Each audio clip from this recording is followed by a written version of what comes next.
अस्सलाम वालेकुम। Nursing with Zubair की तरफ से खुश आमदीद करते हैं।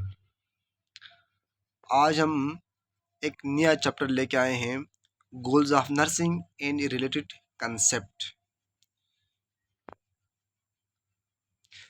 हम इस चैप्टर के सबसे पहले ऑब्जेक्टिव देखेंगे कि इस चैप्टर के अंदर हमने क्या क्या चीज़ें पढ़ना है। हम बेसिक ह्यूमन नीड्स की डिफ़ाइन करेंगे वर्ल्ड हेल्थ ऑर्गेनाइजेशन WHO कहते हैं इसको शॉर्ट फॉर्म में। और हम एक्सप्लेन करेंगे model of conceptual framework of generic BS nursing programmes को। और हम डिफ़ाइन करेंगे कि नर्सिंग प्रोसेस के कौन से गोल्स हैं। उसके बाद हम ह्यूमन नीड्स क्या होती है। ह्यूमन नीड्स होती है, needs are some things that are necessary for an organism to live a healthy life. यानी ज़रूरियात वो चीज़ें होती है जो कि एक ऑर्गेनिज्म के लिए, एक इंसान के लिए लाजमी होती है, ज़रूरी होती है कि टू लीव रहने के लिए, हेल्थ लाइफ एक सेहतमंद ज़िंदगी गुजारने के लिए जो ज़रूरत उसकी ज़िंदगी में बहुत ही इम्पॉर्टेंट होती है, बहुत ही ज़रूरी होती है, उसको कहते हैं ह्यूमन नीड्स कहते हैं। डिस्टिंग्विश फ्रॉम वांट्स, यानी जो आपकी नीड्स होती हैं आपकी ख्वाहिशात से, आपकी वांट से मुख्तलिफ हो सकती है। क्यों? क्योंकि जो नीड्स होती है वो हर इंसान की ज़िंदगी में ज़रूरी होती है, लेकिन वांट्स नहीं, क्योंकि वांट्स हर इंसान की वांट्स डिफरेंट होती हैं। और वांट्स हमेशा, ख्वाहिशात हमेशा अच्छी नहीं होती है, कुछ बुरे ख्वाहिशात भी होती है। इसलिए ये वांट्स जो ख्वाहिशात है वो ह्यूमन नीड से डिफरेंट है। Deficiency causes a clear adverse outcomes, dysfunction और डेथ। अगर आपकी इन ज़रूरियात पूरी ना हो जाए तो आपके डिस्फंक्शन हो सकती हैं और आप डेथ हो सकती है। ह्यूमन नीड्स के तीन टाइप्स है, ऑब्जेक्टिव है, सब्जेक्टिव है और सेल्फ फुलफिलमेंट है। ऑब्जेक्टिव का दूसरा नाम है फिजिकल, सब्जेक्टिव का दूसरा नाम है साइकोलॉजिकल। और ऑब्जेक्टिव के अंदर आता है फूड, शेल्टर, सिक्योरिटी वगैरह। सब्जेक्टिव के अंदर आता है सेल्फ स्टीम, अफेक्शन वगैरह। और सेल्फ फुलफिलमेंट नीड्स के अंदर आती है कि सेल्फ एक्चुअलाइजेशन क्या होती है। ये क्वेश्चन बहुत इंपॉर्टेंट है। ये क्वेश्चन भी आ सकता है कि ह्यूमन नीड्स के तीन टाइप के नाम बताओ विद एग्जांपल, या ह्यूमन नीड्स के कौन से टाइप में कौन सा क्या आता है। ये एमसीक्यूज भी आ सकता है, एमसीक्यूज भी आ सकता है कि सेल्फ स्टीम ह्यूमन नीड्स की किस टाइप के अंदर आ सकता है। या आपको ऑब्जेक्टिव का दूसरा नाम क्या है, सब्जेक्टिव का दूसरा नाम क्या है, ये भी एमसीक्यूज आ सकते हैं।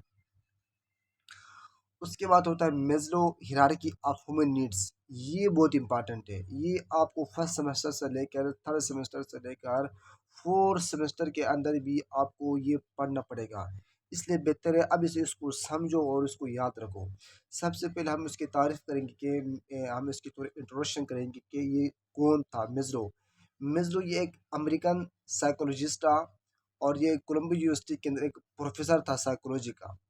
Create of Maslow hierarchy of needs, इसने जो बेसिक में नीड्स के ऊपर एक हायरार्की उसने क्रिएट किए थे, उसने उसका नाम दिया मेस्लो हायरार्की ऑफ नीड्स दिया। A five-stage triangular assume that a person attempts to satisfy the more basic needs before directing behavior towards satisfying up-level needs। ये उसने जो बेसिक ह्यूमन नीड्स थी उसको एक फाइव स्टेज के अंदर उसको एक्सप्लेन किया गया है। एक ट्राइंगल का शेप दे के उसके अंदर उसने एक्सप्लेन किया गया है कि कौन सी ऐसी नीड्स है जो इंसान को चाहिए कि उनको हासिल करे ताकि वो सेटिस्फाइड हो सके अपने लाइफ के अंदर। ये वो पांच चीज़ें हैं जो कि मेस्लो हिरार्की ऑफ नीड्स है जो कि मेस्लो ने दिया था। वो पांच चीज़ें कौन कौन सी है? सबसे पहले सेल्फ एक्चुअलाइजेशन है, स्टीम है, लव है, सेफ्टी है और साइकोलॉजिकल है। आपने उसको याद करने का आसान तरीका ये है कि जो लास्ट नहीं है साइकोलॉजिकल सेफ्टी लव, आप उसको याद रखो PSLES, यानी PSLES esteem and self actualization तो हर बंदे को याद होती है। अब भी सेल्फ स्टीम के अंदर, सेल्फ एक्सप्लोरेशन के अंदर क्या आती है? सबसे पहले हम पढ़ेंगे साइकोलॉजिकल। साइकोलॉजिकल के अंदर जो बेसिक नीड्स होती है वो है आपकी जो लास्ट तीन। PSL जो क्या है, बेसिक नीड्स है। साइकोलॉजिकल के अंदर आते हैं आपकी ब्रीथिंग, सांस लेना आपके लिए बहुत ही ज़रूरी है, बहुत आपको बहुत ही जिंदा रहने के लिए सांस लाजमी है। फूड, खाने पीने, water, sex, sleep, homeostasis, excretion, यानी ये बेसिक नीड्स की आती है। हर इंसान को ये ज़रूरत ज़रूरी होती है, इसकी ज़रूरत को पूरा करने की उसकी नेसेसिटी होती है। इसके बाद आती है सेफ्टी, यानी अपनी बॉडी की सेफ्टी करना, सिक्योरिटी ऑफ बॉडी करना, एम्प्लॉयमेंट करना, रिसोर्सेज की, मोरलिटी की, फैमिली की, हेल्थ की, प्रॉपर्टी की सेफ्टी के अंदर। यानी किसी आप अपने आप को सेफ्टी, अपनी चीज़ों को सेफ्टी कर सकते हो, अपनी बॉडी की, अपनी फैमिली की, अपनी हेल्थ की, अपनी एम्प्लॉयमेंट की सेफ्टी करना, अपने रिसोर्सेज की, ये भी बेसिक नीड के अंदर आते हैं। उसके बाद love, friendship, family, sexual intimacy, यानी उनके साथ आपका ताल्लुक कैसे है, दोस्तों के साथ, फैमिली के साथ, फैमिली वालों के साथ। ये तीनों चीज़ें आपकी बेसिक ह्यूमन नीड्स के अंदर आती है। इसलिए इसको याद रखने का आसान तरीका क्या है? PSL, पाकिस्तान सुपर लीग नहीं, PSL कहते हैं साइकोलॉजिकल सेफ्टी इन लव। उसके बाद आता है एस्टीम एंड सेल्फ एक्चुअलाइजेशन। ये दोनों अपर लेवल में आते हैं, यानी बेसिक ह्यूमन नीड्स पूरी होने के बाद इंसान के अंदर और ख्वाहिशात आती है कि वो कहता है अब मैं ये भी हासिल करूँ। वो है एस्टीम एंड सेल्फ एक्चुअलाइजेशन, वो है दोनों के अपर लेवल ऑफ हेल्थ कहते हैं। अब इस स्टीम के अंदर आता है self esteem, confidence, achievement, respect of others, respect by others, यानी दूसरों को इज्जत दोगे तो आपको इज्जत मिलेगी। सेल्फ एक्चुअलाइजेशन के अंदर आता है कि morality, creativity, spontaneity, solving problem को सॉल्व करना, लेक ऑफ प्रिजुडाइज होना, और एक्सेप्टेंस ऑफ फैक्ट्स को, यानी फैक्ट्स को आप एक्सेप्ट करना। ये हिरारकी, ये मेजो हिरारकी बहुत ही इंपॉर्टेंट है। इसको बिल्कुल आप समझ के याद करो, रट्टे भी लगा याद करो। ये बहुत ही इम्पॉर्टेंट है पेपर ऑफ व्यू के लिए। ये शौकत खानम में, खान यूनिवर्सिटी में, KIMU में ये उनकी टेस्ट होती है। यहाँ से एमसीक्यूज वो दो एमसीक्यूज लाजमी उठाते हैं। हर अपने उनके पास पूरा आप उठा के दे सकते हैं कि यहाँ से दो दो एमसीक्यूज उन्होंने लाजमी उठाए हुए हैं। Basic human needs. Maslow hierarchy of needs is based on theory that some things will be called basic needs. MCQ ये आ सकता है कि जो मेजलो हिरारकी है वो कौन सी थ्योरी पर नीड्स करती है, बेस करती है, वो बेसिक नीड्स पर उसकी थ्योरी बेस करती है। ये एमसीक्यू आ सकता है। अब नीचे जो उसने कुछ पॉइंट्स दिए, बेसिक नीड्स से कुछ पॉइंट्स दिए, वो क्या हो पड़ते हैं? Those needs are not met. Basic needs की लिस्ट है, उसके अंदर कुछ प्रोडक्ट एलिमेंट है। अगर उनमें से दोस्त नीड्स आर नॉट मीट, अगर ये नीड्स पूरी ना हो जाए तो कास इलनेस होती है, और इलनेस कास हो जाती है। दोस्त नीड्स आर मिट, अगर ये ज़रूरत मिल जाए तो ये कैन प्रिवेंट इलनेस, ये इलनेस को प्रिवेंट कर सकती हैं। Those needs are an indicator of health and wellness, ये ज़रूरियात जो नीड्स इंडिकेट करती हैं कि हेल्थी और वेलनेस को। There is sense of loss if those needs are not met, अगर ये नीड्स अगर ना मिल जाए फिर loss of sense of loss, मतलब लॉस हो जाते हैं। There is satisfaction if those needs are met, अगर ये नीड्स मिल जाए तो बनता सेटिस्फेक्शन आ जाता है। ये वो 10 बेसिक ह्यूमन नीड्स है। उनके अंदर क्या क्या आता है कि आपका इन्वायरमेंट क्लीन हो, आपको जो वाटर सप्लाई है वो एडुकेट सप्लाई ऑफ वाटर हो, आपको क्लोथिंग हो, फूड जो न्यूट्रिश फिल्टर हो, shelter, health care, communication, fuel, lightning, access to education, culture, spiritual engagement के साथ, अपने कल्चर के साथ अपने आपने इंगेजमेंट होने। ये 10 बेसिक ह्यूमन नीड्स आपने इसको बिल्कुल लफ्ज़ बाय लफ्ज़, लेन बाय हार्ट करके इसको याद रखना है।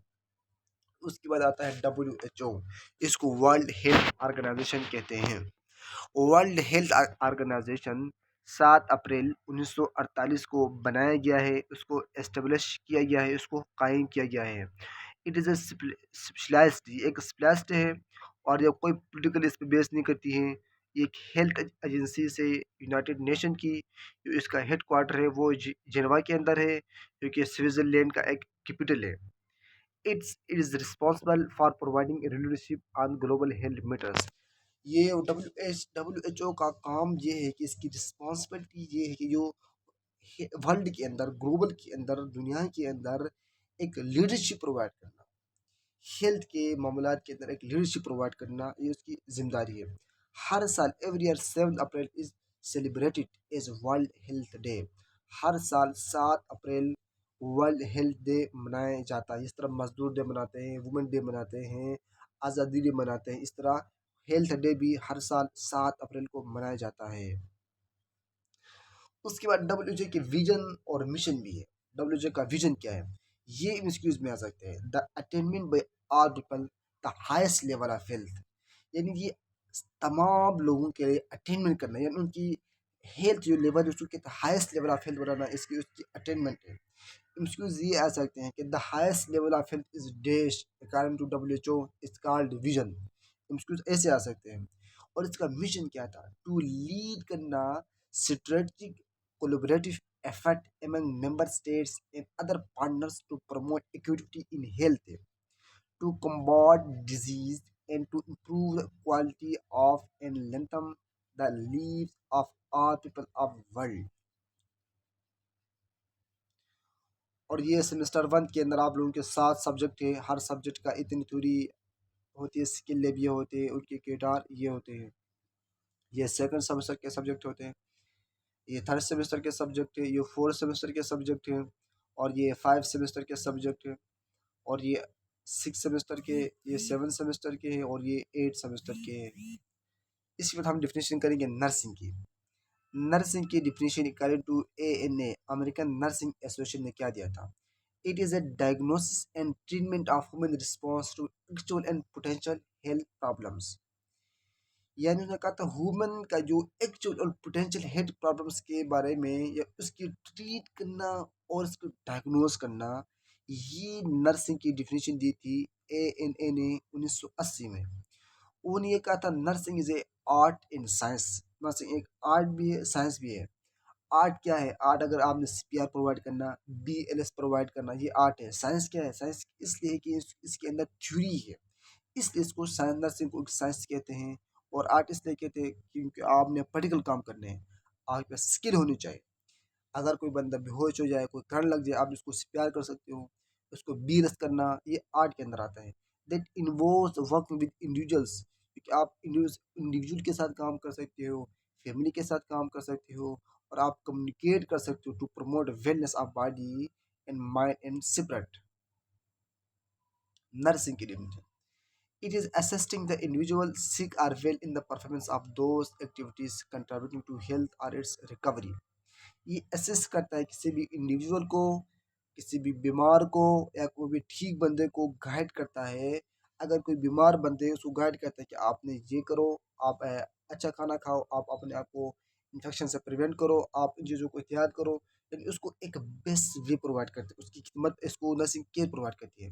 अगर कोई बंदा ठीक है, फिर उसको हाईएस्ट लेवल ऑफ हेल्थ तक लेके जाते हैं, उसको गाइड कर देते हैं, इसको एजुकेशन, इसको एडुकेट बनकर उसको गाइड करके उसको उसकी हेल्थ लेवल है उसको मजीद हाईएस्ट लेवल ऑफ हद तक लेके जाते थे। And that he will perform unaided if he had the necessity to strength will and knowledge, उसको विल देते हैं, उसको स्ट्रेंथ प्रोवाइड कर देते हैं। जब उसको ज़रूरत हो, नेसेसिटी है, तो उसको विल, स्ट्रेंथ, न उसको नॉलेज गाइड कर देते हैं। To do this in such a way as help him gain independence as rapidly as possible. तो इसी तरह उनको एक मौका मिलता है, उनकी मदद मिलती है कि वो, क्योंकि वो अपने आप को इंडिपेंडेंस महसूस करें, एज रेपिडली इतना जल्दी हो सके वो ठीक हो सके। ये नर्सिंग की डिफिनेशन दी थी वर्जाना हेंडरसन ने। क्विज में ये क्वेश्चन आ सकता है, according to right don't definition according to Virginia Henderson nursing, according to right don't definition nursing according to Virginia Henderson. ये है नर्सिंग प्रोसेस। नर्सिंग प्रोसेस के सबसे बड़ी डिफिनेशन क्या होती है, a systematic problem solving approach used to identify, prevent, treat actual and potential health problems and promote wellness. Systematic इसलिए कहते हैं क्योंकि वो एक तरतीब के साथ आप किसी भी बंदे को इसके प्रॉब्लम्स को सॉल्व करते हो, इसके इसको आइडेंटिफाई करते हो, और इसकी डिजीज़ को आइडेंटिफाई करते हो, इसको प्रिवेंट करते हो, और इसकी ट्रीट करते हो। एंड आप इसकी एक्चुअल और पोटेंशियल हेल्थ प्रॉब्लम्स को पहचान जाते हो, इसकी वेलनेस को प्रमोट करते हो। आप सबसे पहले असेसमेंट करते हो, फिर डायग्नोज करते हो, फिर प्लानिंग करते हो, फिर इम्प्लीमेंटेशन करते हो, इवैल्यूएशन, इसलिए इसको कहते हैं सिस्टमेटिक प्रॉब्लम सॉल्विंग प्रॉब्लम्स। इसके स्टेप्स कितने हैं, 5। इसको याद करने का आसान फॉर्मूला है कि आपने याद रखना है, ए डिलीशियस पाई, ए से देखो A से assessment, D से a delicious, PIA a delicious pie, याद करने का आसान फॉर्मूला a delicious pie, असर a diagnose, planning, implement and evaluation, a delicious pie। इसके बाद ये इसकी स्टेप्स है कि इसके अंदर क्या असेसमेंट के अंदर हम पेशेंट का डेटा को इकट्ठा कर देते हैं, एनालिसिस करते हैं। उसके बाद प्लानिंग के अंदर क्या करते हैं, प्लानिंग के अंदर हम केयर प्लान लिखते हैं, इसके गोल्स लिखते हैं। इम्प्लीमेंटेशन के अंदर हम कैरी आउट प्लान को चेक करते हैं कि ये हमने इम्प्लीमेंट किया था, जो हमने असेस किया था, क्योंकि वो क्या क्या इम्प्लीमेंट करना, वो कैसे है कि ठीक है, वो हम सारे चेक करते हैं। फिर एवोल्यूशन के अंदर जो सारा हमने पीछे सारा प्रोसेस में किया, असेसमेंट किया, एनालाइजिंग किया, प्लानिंग किया, इम्प्लीमेंटेशन किया, हम उस सब को एवेल्युएट करते हैं, क्योंकि जो हमने अपने ऑब्जेक्टिव को अचीव किया, फिर वहाँ सब डेटा करके फिर देखते हैं पेशेंट को अभी बेहतरी महसूस हुआ या नहीं हुआ। फिर नर्सिंग प्रोसेस के गोल्स, यानी हम आइडेंटिफाई करते हैं क्लाइंट की हेल्थ केयर स्टेटस को, और ये नर्सिंग प्रोसेस के गोल्स के अंदर आता है कि उसकी एक्चुअल पोटेंशियल हेल्थ प्रॉब्लम्स को, गोल्स को आइडेंटिफाई करना, उसके प्लान्स स्पेश करना कि कौन सी नीड्स है, आइडेंटिफाई उसको मीट करना है, और कौन से ऐसे नर्सिंग इंटरवेंशन हम इसको डिलीवर करना है, ये सब कुछ हमने करना है। शुक्रिया। और मज़ीद वीडियो देखने के लिए हमारा चैनल को सब्सक्राइब करें, लाइक करें और बेल आइकन बटन को दबाना मत भूलिए।